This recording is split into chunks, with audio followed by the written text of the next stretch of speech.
Estamos de volta com mais exercícios aí para vocês, beleza? Hoje NBCTA 200 e NBCTA 320, materialidade, risco, evidência da auditoria, opinião do auditor. Vamos lá, próximo exercício. Segundo as normas de auditoria vigente, risco de auditoria pode ser caracterizado como o risco de haver insuficiência de informação sobre determinada transação nas demonstrações contábeis sem que o auditor possa perceber. Gente, na auditoria tudo pode ser muito lógico. As bancas elaboram questões que podem, você lendo, vai parecer até que são corretas. Por isso que há necessidade do conhecimento da NBCTA 200.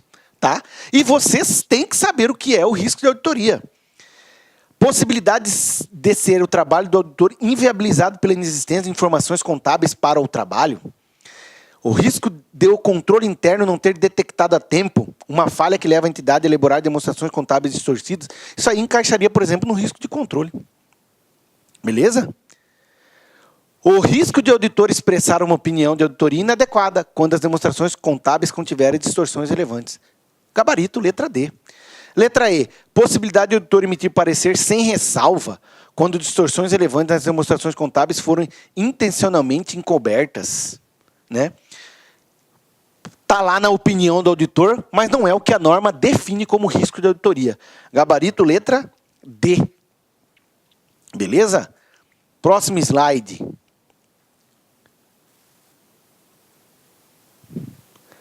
Sobre os temas risco de auditoria e relevância, é correto afirmar: quanto menor for a relevância, maior será o risco. Quanto menor for o risco, menor será a relevância. Não existe relação entre risco e relevância. Quanto maior for a relevância, maior será o risco. Quanto maior for o risco, maior será a relevância. Gente, quando eu tratei dos riscos com você, risco de auditoria, qual foi uma das características que eu falei? Gravem isso que você vai matar muita questão. Gente, há uma relação inversa entre o risco de distorção relevante e a materialidade e a relevância. Aqui na questão, relevância está tipo como um sinônimo da materialidade, do que o auditor considera importante, relevante. Ok? Essa relação é inversa entre o risco de distorção relevante e essa materialidade, beleza? Ela é inversa. Isso impacta até no procedimento aplicado pelo auditor, que é o risco de detecção, dito anteriormente.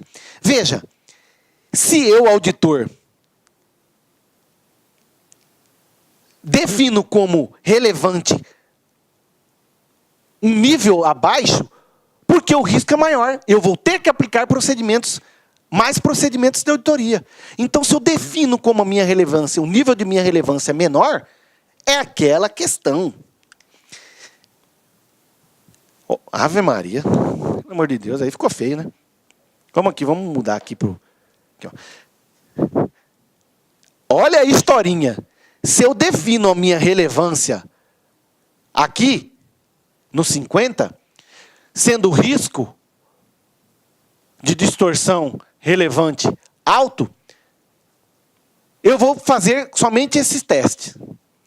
Mas quanto mais eu assumo a relevância a níveis maiores, a níveis menores, mais testes eu vou fazer. Então, quanto maior o risco de distorção relevante, menor é a relevância que eu tenho que... Menor é o nível de relevância que eu tenho que definir para que mais testes eu possa fazer. Entendido? Olha o gabarito da questão. Letra A. Quanto menor for a relevância definida por mim, maior será o risco. Ok? É uma relação inversa. Inversa. O nível de relevância definido por mim permitirá que eu aplique procedimentos de auditoria maior para reduzir o risco. Ok? Gabarito letra A. A respeito da materialidade, assinale a afirmativa incorreta. Incorreta. A determinação de materialidade pelo auditor é uma questão de apuração científica e é afetada pela percepção do auditor das necessidades de informações financeiras dos usuários, das demonstrações contábeis. Gente, é uma questão de apuração científica? Não é um cálculo simples, ok? B. O conceito da materialidade é aplicado pelo auditor no planejamento. Então, eu acho que eu já disse a resposta, né? O conceito de materialidade é aplicado pelo auditor no planejamento, na execução da auditoria, bem como na avaliação do efeito de distorções identificadas na auditoria. E de distorções não corrigidas se houver sobre as demonstrações contábeis. E também na formação do auditor. Mas aqui está levando em consideração a NBCTA 200. C. Ao planejar a auditoria, o auditor exerce julgamento sobre a magnitude das distorções que são consideradas relevantes para determinar a natureza e época e extensão dos procedimentos adicionais de auditoria. Veja, a magnitude da distorção impactará nos procedimentos do auditor. Beleza? Ok, procedimentos adicionais. Procedimentos adicionais, procedimentos para avaliação de risco. A materialidade determinada no planejamento da auditoria não estabelece necessariamente um valor abaixo do qual as distorções não corrigidas individual ou em conjunto serão sempre avaliadas como não relevantes. Materialidade no planejamento. É isso aí, de acordo com a norma. Ao estabelecer a estratégia global de auditoria, o auditor deve determinar a materialidade para as demonstrações contábeis como um todo. Estratégia global veremos lá no planejamento da auditoria NBCTA 300. Beleza? A afirmativa também está correta. Nesse caso, olha o tamanho dessa questão, né? Você deveria saber que a NBCTA 320 traz a resposta lá sobre a materialidade, que é gabarito letra A. A determinação da materialidade pelo auditor é uma questão de apuração científica e é afetada pela percepção do auditor das necessidades de informações financeiras dos usuários. Até aí sim, correto. Beleza? Gabarito letra A. Opa, trouxe até um comentário para vocês aí, ó. Determinação da materialidade não é um cálculo simples, mas não é nada científico. Trata-se de julgamento profissional, do entendimento da entidade, natureza de extensão das distorções identificadas nas auditorias anteriores e expectativas sobre as distorções no período corrente, na análise atual. O entendimento, com certeza, é atualizado durante a execução do trabalho. Foi dito para você materialidade e risco de auditoria, beleza? Determinação da materialidade. Tá aí um esqueminha para vocês conseguirem aprimorar o entendimento, internalizar. Tinha um professor meu que dizia isso. Para internalizar a matéria. Próximo exercício, ela é adaptada. É correto afirmar que risco inerente em auditoria é sempre o mesmo, qualquer que seja a atividade da entidade e as classes de transações de saldo contábeis que serão examinadas pelo auditor. Gente, se você não soubesse nada de auditoria, nada de risco de auditoria, olhasse o conceito inerente, o que é inerente? É ser suscetível a algo, vai acontecer alguma coisa, ser passível a alguma coisa, né? É inerente à entidade, provém daquilo, correto? Risco inerente é sempre... Você sabe que entidades existem de várias formas, de vários ramos, de vários segmentos. Você, como estudante da auditoria, entende que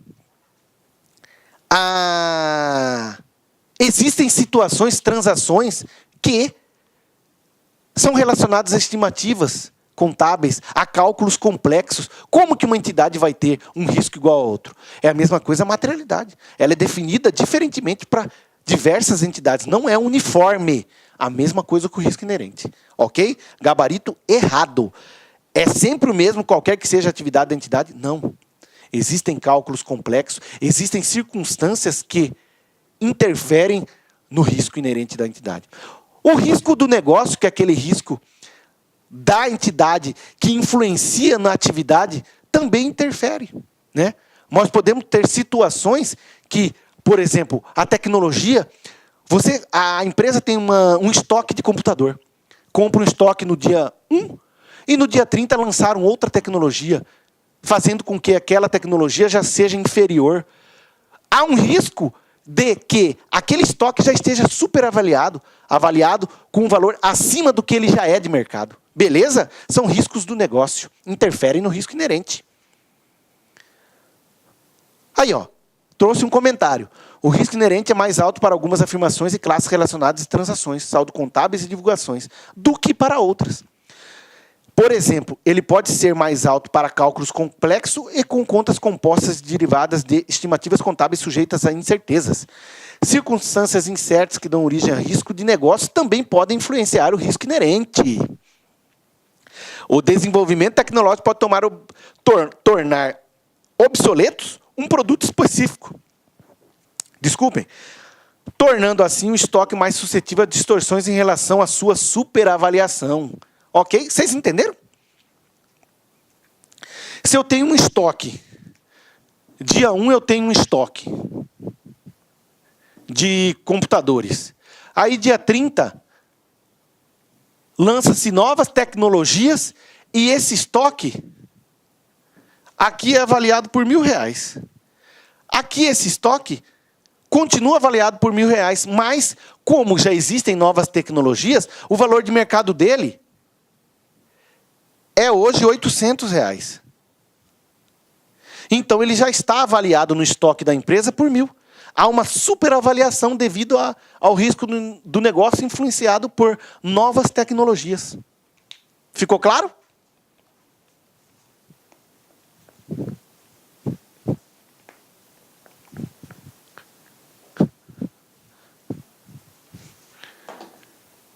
Vamos seguindo.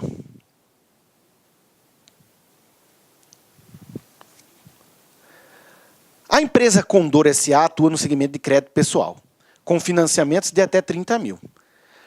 Como sua política de análise de crédito é bastante flexível, possui um volume de operações grande, fazendo com que as perdas por inadimplência sejam absorvidas pelas operações. Como a política comercial é atuar junto a grandes lojas de varejo, a empresa concede aos inadimplentes 80% de perdão das multas e juros, concedida pelo próprio colaborador no caixa. O próprio colaborador concede, desde que o cliente venha até as lojas parceiras para quitar seu débito. O auditor constatou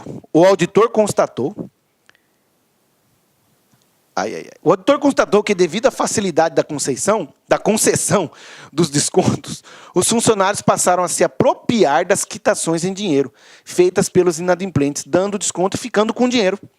Segundo os conceitos de auditoria externa, referida à fraude evidencia um risco de... Gente, temos uma empresa que, pela grande quantidade de movimentação financeira, ela dá descontos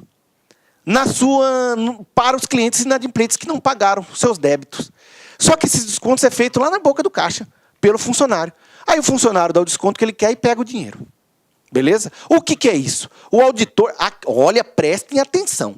O auditor... Veja só. Possui uma...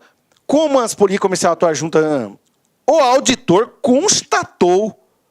Ele constatou que, devido à facilidade da concessão do desconto, os funcionários passaram a se apropriar desses recursos. Gente, se o auditor constatou, o risco de detecção se encerrou. Risco de detecção é se os procedimentos aplicados pelo auditor não detectem as distorções relevantes. O auditor constatou. Então, o risco de detecção acabou. Não existe. Nós vimos alguma coisa sobre risco de monitoramento? Risco inerente já vimos, que é a suscetibilidade de uma afirmação a respeito de uma transação, saldo contábil ou divulgação a uma distorção relevante. Encaixa-se no contexto da questão? Não. Risco de operações, vimos? Não. Surgiria dúvida aqui. Mas aí a questão traz que o auditor detectou. Então foge ao risco de detecção. A empresa está com risco de controle. O controle interno da entidade não está identificando, prevenindo esse tipo de fraude. Ok? Existe controle na entidade, já fugiria até o risco inerente. Beleza? Gabarito, letra B. Gabarito, letra B. Ficou claro, senhores? O risco de detecção, o auditor detectou, então se encerrou. Não existe mais risco de detecção. Próxima questão. Em auditoria, o denominado risco de detecção é independente da suficiência e adequação das evidências da auditoria coletadas pelo auditor para a emissão de seu relatório. Independe. Gente, a evidência tem que ser em quantidades adequadas e ser relevante e confiável. Ter uma qualidade. Será que independe o risco de detecção? Se observem, estamos aprendendo com a questão. O risco de detecção é um risco do procedimento do auditor, tá? Não detectar algo. Será que a quantidade de evidências obtidas por ele e a qualidade não interfere nos procedimentos que o auditor aplicará? Se a qualidade for boa, ele aplicará menos procedimento. Se a quantidade for suficiente, ele aplicará menos procedimento. Olá, meus amigos, minhas amigas, sou o professor Luiz Antônio de Carvalho e com muito prazer, muita satisfação, estou aqui para fazer um convite muito especial para você, que está estudando para o concurso aí da Secretaria de Fazenda de Santa Catarina, para o cargo aí, um cargo aí maravilhoso de auditor fiscal da Receita Estadual. Nós aqui da Lá Concursos, em 2018, nós entramos aí para valer, super competitivo em concurso de carreiras fiscais. Então nós temos hoje aqui no site, né? Temos um site aqui bem específico, já 5 cursos pré-editais, tá? Temos o pré-edital de Goiás, de Brasília, Bahia, Rio Grande do Sul e agora esse aqui de Santa Catarina. Nós queremos nos tornar o melhor e o maior site de carreiras fiscais do Brasil. E claro, para isso nós temos uma equipe de professores aqui top de linha. Nós não temos professores medianos aqui do nosso quadro. Vocês viram aí já a qualidade dessa aula demonstrativa, né? Professor, quanto custa? Como é que é esse programa de vocês? Gente, nesse curso nosso é o pré-edital. Todo o curso da LAC pré-edital tem um período um pouco mais longo. Este curso, nós temos um prazo de 180 dias. Durante esse período, você poderá assistir às aulas quantas vezes quiser e na hora que desejar. Professor, e o investimento? Investimento apenas 10 parcelas de R$60. Ah, professor, estou com outra dúvida. Claro, vem comigo. Olha só, professor, matriculei hoje. E daqui 3 dias, por exemplo, o edital foi publicado. Eu tenho que fazer uma nova matrícula no pós-edital? Não, pode ficar tranquilo, porque se o edital for publicado dentro do prazo de acesso, nós faremos todos os ajustes a custo zero para vocês, mas tem que estar dentro do prazo de acesso. Bacana, meus amigos? Então, espero vocês aqui na Lá Concursos. Nós estaremos juntos nessa caminhada aí para você alcançar o tão sonhado cargo público de auditor fiscal da Receita Estadual. Ah, último recado, já ia esquecendo. Todas as segundas-feiras, nós aqui da Lá Concurso, no nosso canal do YouTube, nós temos uma live com o nosso coordenador de carreiras fiscais, o professor André Fantoni, que ele vai sempre explicar, dar informações, notícias, dicas, aulas, aulões, revisões para a carreira fiscal. Todas as segundas-feiras, às 19h30. Então, peço as gentilezas que se inscrevam no nosso canal e seja nosso seguidor no nosso Instagram, porque nós transmitimos por esses 2 canais, Instagram e YouTube. Bacana, meus amigos? Um forte abraço, espero vocês. Fui, tchau, obrigado. Clique like.